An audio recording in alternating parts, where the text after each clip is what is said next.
Luftverschmutzung, Wüstenmitten im Äquatorialgebiet, Entwaldung und Müllpyramiden, das ist der desolate Zustand unserer Umwelt.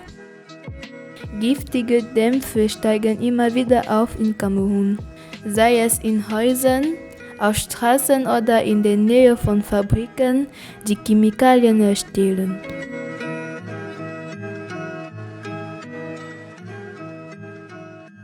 Die Abholzung unserer Urwälder nimmt unseren Tieren ihren Lebensraum und uns den Sauerstoff. Die Abfälle sind praktisch zu unseren neuen Mitbewohnern in unseren Wasserstellen und Straßen geworden.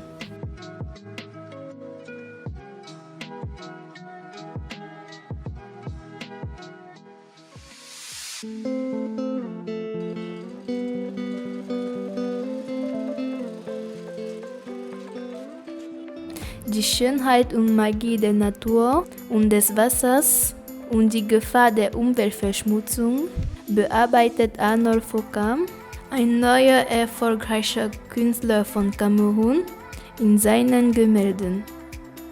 Wir haben ihn und seine Galeristin Edith Bella von Bolo l'Espace Art und Kultur zum Thema befragt.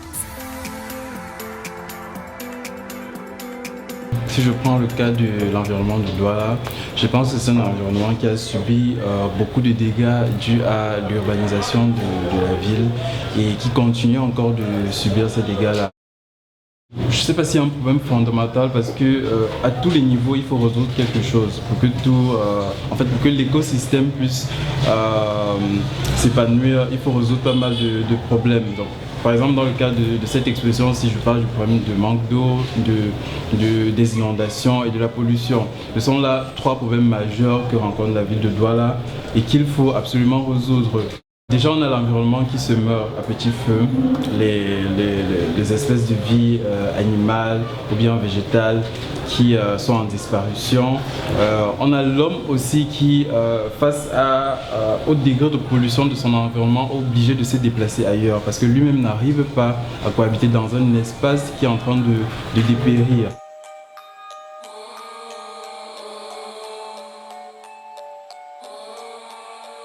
Le plastique est partout.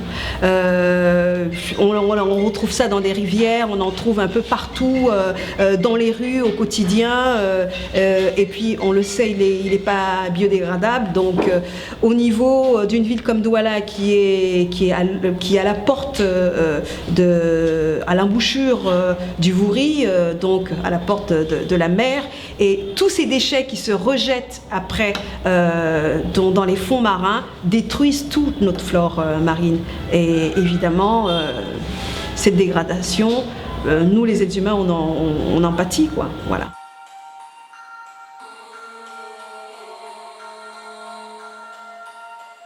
Les Camerounais ne sont pas encore arrivés à ce stade de comprendre que les aliments peuvent effectivement, les déchets alimentaires doivent être sélectionnés et remis pour en faire après à refertiliser la terre. Et puis tout ce qui est plastique, on devrait les séparer. Les Camerounais ne le font pas, donc tout est mélangé. On a tout, on a du métal, on a du plastique, avec des produits alimentaires, tout est mélangé. Je pense que c'est une éducation qu'on devrait apporter à notre jeunesse, à vous, effectivement, dans les écoles. Vous, normalement, on devrait avoir des cours de civisme.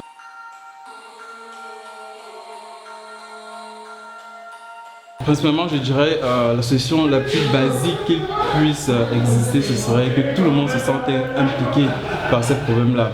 Qu'il y ait de la résonance dans la manière de vivre de tout un chacun, que lorsque nous utilisons des déchets plastiques, que nous soyons conscients du danger que ces produits plastiques-là représentent pour l'environnement et que nous mettions en place des processus d'une meilleure gestion de ces éléments-là.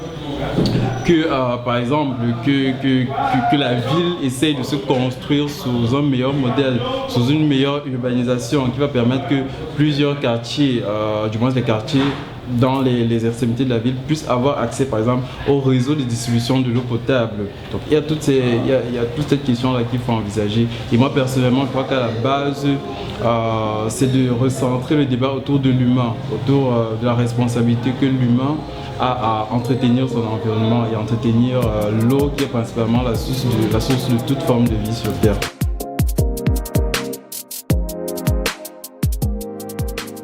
S'aimer, se comprendre, savoir qui on est soi-même, s'aimer soi-même. Et à partir du moment où on s'aime soi-même, on aime l'environnement dans lequel on vit, on lutte pour préserver cet environnement et on lutte pour le transmettre aux autres.